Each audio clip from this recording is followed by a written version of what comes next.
बिस्मिल्लाहिर्रहमानिर्रहीम। सामीन मोहतरम, आज की मुलाकात में हम आपको ये सिखाते हैं कि नमकीन कैसे बनाया जाता है। नमकीन मटन। तो इसमें आप कोशिश करें कि सिर्फ नमक डाल दें या नमक के साथ अदरक, लहसुन व 2-3 चीज़ें, इससे ज़्यादा कुछ ना डालें। तो आहिस्ता आहिस्ता चमचा हिलाते रहें और अगर पानी इसका खुश्क होने की तरफ जाए तो थोड़ा सा चींटा लगा दें पानी का इसको। तो अभी हम इसको तैयार कर रहे हैं। तो इसको साथ साथ हिलाना ज़रूरी है, अगर नीचे लग जाता है तो फिर उसका टेस्ट जो है ना बदल जाता है। कम से कम ये 2-2.5 घंटे 3 घंटे भी ले जाता है अगर गोश्त सख्त होता है तो।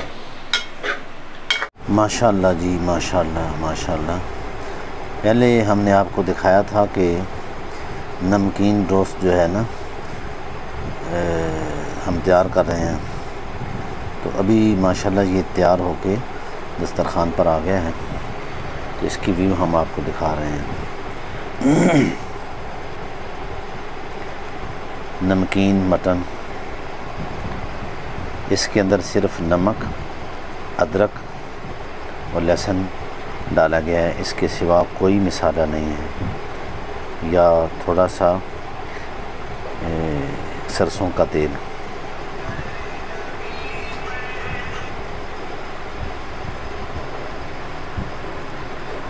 नमकीन मटन।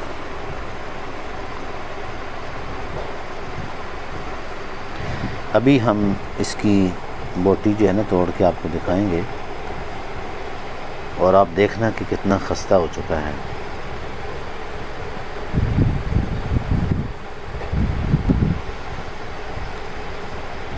लें जी, आप अभी इसकी एक बोटी उठाएं और नाजरीन को तोड़कर ज़रा दिखाएं। ये देखें जी, इसकी बोटी कितनी खस्ता हो गई है माशाअल्लाह, ज़बरदस्त जी।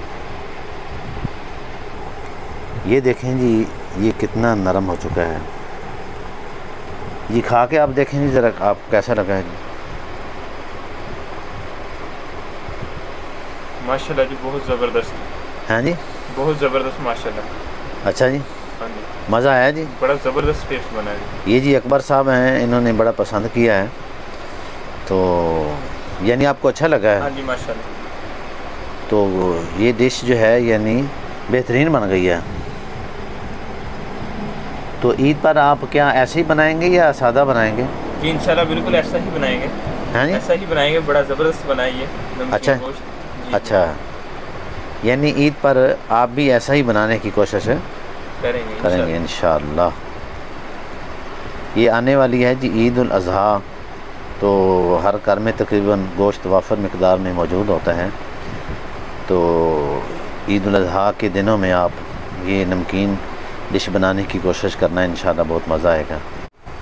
एक आप आम गोश्त पकाते हैं जिसमें बहुत ज़्यादा भरपूर तरीके से मसाला डालते हैं, तो वो गोश्त कसीफ़ हो जाता है। तो सामीन मोहतरम, ऐसा गोश्त पकाने से ये लतीफ़ हो जाता है। ये गोश्त लतीफ़ है, यानी मैंने पहले एक वीडियो में बताया है कि अगर आप कसीफ़ और लतीफ़ ग़िज़ाओं के फ़र्क को समझ जाएं तो आपकी सेहत बहुत बेहतर हो सकती है।